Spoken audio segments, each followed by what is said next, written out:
કાકા બા બધાને રામ રામ. હું આવી ગયો છે તમારી વિશે મુકેશ પરમાર ખબર લઈને જેવી રીતે વાત કરી કે સરકાર કે આદિવાસીનો અધિકાર હારું અને તેઓના હક અધિકાર હારું નિયમ કાયદા બનાયા. લેકિન હું વાત કરી ઝાબુઆ જિલ્લાની જો ભીમફળિયાની ભીમફળિયામાં ત્યાં નિયમ કાયદા કहाँ ખોવાઈ ગયા. ખાસ કરીને વાત કરી હમણાં જો જમીન પર ઊભા છે ये करीब 30 ने 40 ની આસપાસની जो बीघा जमीन है तेनी पर आज मुझे देखा रहा है नेशनल हाईवे रोड देखा रहा है. नेशनल हाईवे में आते हैं जो लोग आसपास ना जो घेरू बांधी मिले आना जो आदिवासी हमारे हाथ हैं जो बाबो से हुई ये पूरी ज़मीन पर लोगों ने बेदखल कर रहा है. ज़मीन नो मालिक त्या खुद आदिवासी आना लेकिन तिहोन रेवा नहीं दीरा तिहोन आता हेडावीन वेगला मोकला रहा. इन्हीं ज़मीन पर कब्जो कौन कर रहा जो गिट्टी खदान बनावी रहा. जबकि आदिवासियों ने जो ज़मीन से शुरू होती तीनी हारू नियम कायदा बनाए तीनी हारू कोई नहीं कर सके. लेकिन एवं रीते सरकार और प्रशासन में जो बैठा अधिकारी त्या गहरी नींद कुंभकर्णी जेव खून पठा और त्या आदिवासियों की जो आवाज़ या कागज़ लेने कहीं जाए तीनों कार्यालय में तीनों को फोनवा नहीं था. मेरे हाथ बाबो से इनको पूछेंगे कि बाबा ये ज़मीन कितना वर्ष होती तुम्हारी होती है? ये घना वर्ष થઈ ગયા. સાડી વર્ષ થઈ ગયા. साढ़े बरू થઈ ગયા. आज तक कहीं रकेटवानी ये हमने की कमाई हमने આવી ગયા. હું કે યા કલેક્ટર કંડા કલેક્ટર વેચી રહ્યો. હા અને યા ભેડિયા વાળા બનાકું કાના રંબાપોરના આવી રહ્યા ખોદવા બીજા ગામના હા કતેડી આયા. હા હા આ વેચી ને ખોદો ની વેચે ની લૂંટાઈ માંગે તે થોડા लिए जमीन हम कहाँ पड़िए हमारा सोरा कहाँ पड़े हमारा सोरम भी पड़वा चाहिए हमारा माल भी सरवा જોઈએ એમ इतना वाला समझ नहीं पड़े. हाँ હવે તો કોણ લઈ જાય આપણે કરીએ કોણ લઈ જાય અહીંયા બારોબાર લબાના આવે મોટા મોટા થઈ રહ્યા ભીમફળિયાના લબાના આપે. હા લાવી ચાલી જાવ જોઈને લાવે પરદેશના ભેડિયા લાવી રહ્યા જોઈ હા हमारी जमीन आली वो आवेदन लेवा गेलो घणा वखत हूँ आवेदन आलवा गेलो जाबा. हाँ तो साहेब कन गेलो आवेदन आलवा तो एडीएम साहब कन भी गेलो. त्यार मनो के पहले ऑफिस ही जाए तो टाइम बैठो पहले ऑफिस जाए तो टाइम बैठो हम ऑफिस भटकी थाकी गयो. तो फिर मैं मारी इतनी फिर बद्दी ऑफिस में आवेदन ले आलवा मंड्यो हूँ. त्यार मारे आवेदन नहीं लेदू नहीं आवेदन मारू नहीं लेदू नहीं. तो जमीन वैसे बीजाई बराबर हमें मालूम नहीं थी ते वैसे बीजाई ते हमने पूछू होतु भाई हम कब्जो इतने साल से करी रहा हम दंड भी भरी रहा है जमीन नो नामी थी जमीन टोल टैक्स में भी हम हाल देती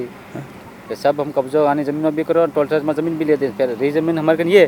हमें आजू बाजू घेर बांध देते हैं बे भाई ने एक घेर एक साइड मारू एक साइड मार भाई तो यहाँ घेर में ऊपर के यहाँ घेर भी तमने हेड़वा पड़े के आज तक खदान આવી रही के खदान આવી रही तो पूछू जो है यार पहले पूछू जो है हम आवेदन कहीं ली नहीं रहो हमारू फिर आवेदन हम आलू पड़े कोई वैल्यू नहीं खाई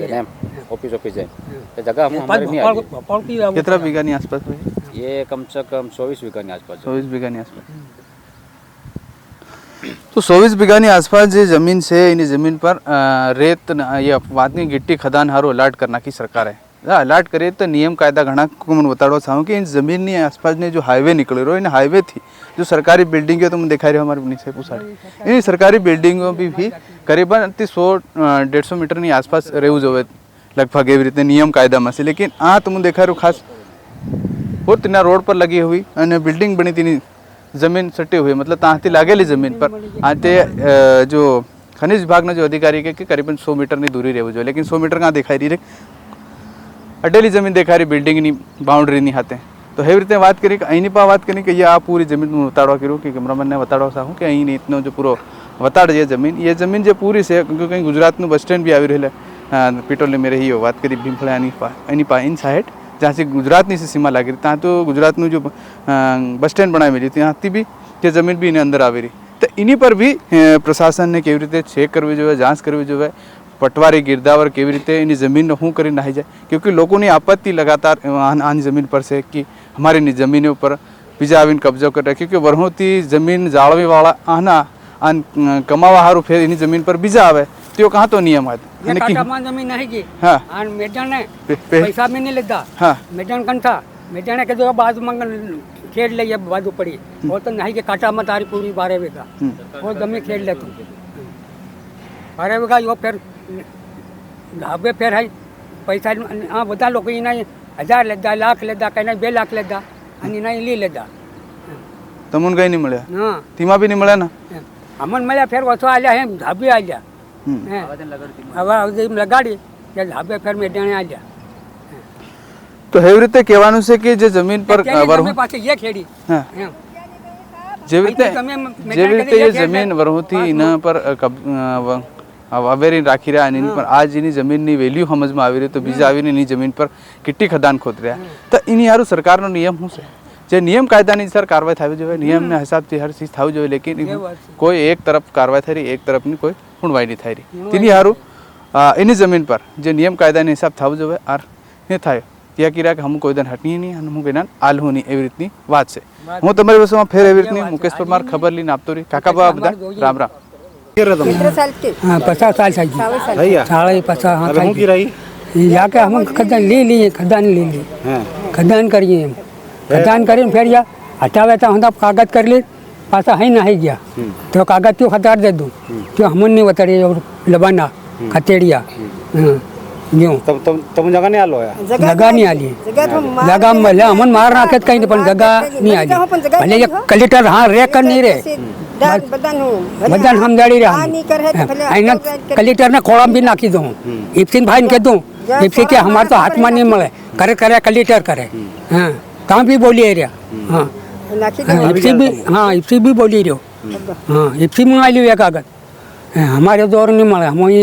આ ધંધા हम करे मार कूट करे तिना धरिए एम कह हमारा कहना है जो हमारा किसान भाइयों कर रहे हैं कोई गिट्टी मिशन यहाँ नहीं आना चाहिए ये आदमी आपत्ति ले रहे ये शुरू से पीढ़ी करते आ रहे और करेगा कोई गिट्टी खदान यहाँ नहीं आना चाहिए ये लोग एक दूसरे सड़ा के धमकी दे रहे ये आदमी कहाँ जाएगा ज़मीन ये थोड़ी छोड़ेगा भले सरकारी ज़मीन है करते आ रहे करते जा रहे सभी कर रहे कहीं अकेले थोड़ी कर रहे जो बेचने वाले बेच रहे उसको नहीं बेचना सही से बोल रहा है मेरे को कोई पैसे लेने देने का कुछ नहीं करना मेरे से ज़मीन का मतलब है सही सरकार ये ज़मीन ले लेगा तो मेरे को दूसरी ज़मीन दे देगा तो मैं मानूंगा भी मेरे को पैसे नहीं चाहिए यूँ बोल रही है आदमी उसको कहना ये पड़ रहे आपको इसकी सूचना दी कि नहीं दी नहीं दी मेरे को हाँ कोई दलाल लोग ने नहीं दी गिट्टी खदान वाले को नहीं दी मैं गांव का तड़ी हो वो धुपली में काम करते किसी को नहीं बताते सरपंच को बताया होगा सरपंच को मालूम पर गांव मालिक मैं हूँ मेरे को नहीं बताया किसी ने नहीं बताया हाँ ये किसान आदमी है सभी ये कहाँ जाएगा ये बाल बसे कहाँ रखेगा ये क्या नाम आपका दरिया मेड़ा आलू हूँ जमीन की तमो भले पोगे लगी मन मारी दो है पुंज जगह होनी आलू हेतरी मारू लखी ली जाजो तुम जगह मत जगह नहीं आली आदमी आलू काल नहीं पोगे लगी री तमन हमार जमीन मले मारा सोरा अन हम हूं कहां जाम हूं मारा सोरा खेतर मिले कहां हूं इना कहां मेली हूं हेतरी तमन नोदा साहब महू कहां मेली ना सोरा वो तालाब हम बड़ा तालाब बंदाली आली मन हम करे ते मारू ते हमन ते जगह मन आली हम खोद नाखी तालाब ने भी खोद नाखी कोई सरकारનો બાપ नहीं મળ્યા पण आली नहीं हम आली नहीं तहसीलदार ने कोई सुनवाई करने नहीं आए थे वहाँ पे एक घंटा के लिए आए थे बस तहसीलदार एडीएम साहब और 1 घंटा के लिए आए थे वहाँ बैठे थोड़ी देर फिर गांव वाले सब इकट्ठे भी नहीं हुए उसी 1 घंटे में फिर बाद में कोई नहीं किसी ने हम दे रहे आवेदन ऐसा करके कोई आदमी इकट्ठा कर रहे थे तो 1 घंटा में क्या आदमी इकट्ठा होगा 11 बजे का टाइम दिया था तो 11 बजे टाइम में नहीं आए थे 3 बजे आए 1 घंटा रुके फिर चले गए कोई किसी की आपत्ति कोई किसी की नहीं ली कोई किसी की नहीं ली हम तो ये खदान यहाँ पे नहीं चाहिए ये खदान कैंसिल किया जाए हमारे एक है बराबर है बस ज़्यादा खदान हमको नहीं चाहिए हमारी इधर वाली ज़मीन है इस खदान के लिए है ना पूरी ज़मीन की बर्बादी हो गई हम अभी फसल पे है ना डोडी पे पूरी धूल आ गई खाने के चक्कर में खाने के लिए लायक नहीं है अभी वहाँ पे ऐसा खत्म हो गया अनाज पूरी खेती का अनाज खत्म कर दी क्या नाम आपका डूंगर सिंह मेड़ा मेरी आपत्ति ये है कि किसी भी हालत से ये ज़मीन हम देंगे नहीं क्योंकि हमको पहले पूछा भी नहीं गया है गांव के तड़ी को भी नहीं पूछा गया है और न प्रशासन ने गैर कानून से फर्जी काम किया है कागज़ बना के हमको पहले पूछा भी नहीं गया था हम ये ज़मीन किसी भी हालत से देंगे नहीं उनको नहीं देंगे तो नहीं देंगे मर जाएंगे लेकिन देंगे नहीं फिर हमने इधर आजू बाजू मकान बना लिया है मेरे भाई ने मकान बना लिया मैंने मकान बना लिया तो ये लोग धमकी अभी भी दे रहे हैं ये दलाली लोग धमकी दे रहे हैं हमको ये तुम्हारी ज़मीन है ये तो जाएंगी सरकारी जाएंगे भाई कैसे जाएंगे 40-50 साल से हम कर रहे हैं कैसे जाएंगी मेरा पिताजी करते आ रहा है ये ज़मीन नाम वाले थे हमें टोल टैक्स में दे दी फिर दूसरी इधर हमारी पुरानी ज़मीन है वो हमने तालाब में 2 बीघा भी दी थी वहाँ बसी हमारी 2 बीघा ज़मीन अब 2 भाई तो 1-1 बीघा आ रहा वहाँ पे फिर हम जाएगा कहाँ हमारा बाल बच्चा जाएगा कहाँ ये मेरी मांग है मैं दूंगा नहीं किसी भी हालत से ये ज़मीन हम नहीं देंगे ये खदानारी वो खारिज किया जाए भाई मैं ये बोल रहा हूँ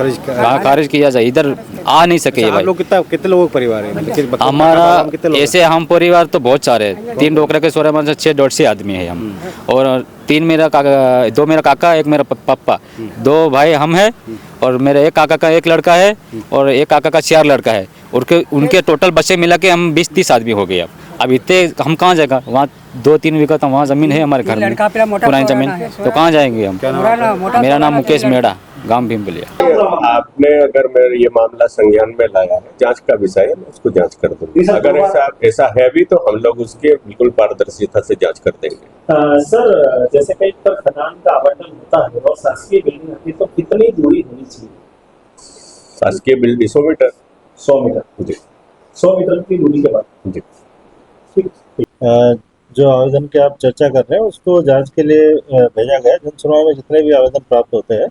संबंधित विभाग से उसकी जांच प्रतिवेदन प्राप्त किया जाता है, और अगर नियम विरुद्ध होता है तो तदनुसार कार्रवाई की जाती है, और नियम के अनुसार होता है तो आवेदक को सूचित किया जाता है। तो जैसे उसकी जानकारी प्राप्त होगी हम लोग आवेदक को उसके बारे में अवगत भी करा देंगे। सर, अनुमानित समय कितना लगता है? जन सुनवाई के जो आवेदन होते हैं सामान्यतः सीएम हेल्पलाइन में भी दर्ज होते हैं, तो उस कारण से उसका काफ़ी जल्दी ही उसमें रिप्लाई फीड हो जाता है, तो बहुत मिनिमम समय में ये कार्रवाई हो जाती है।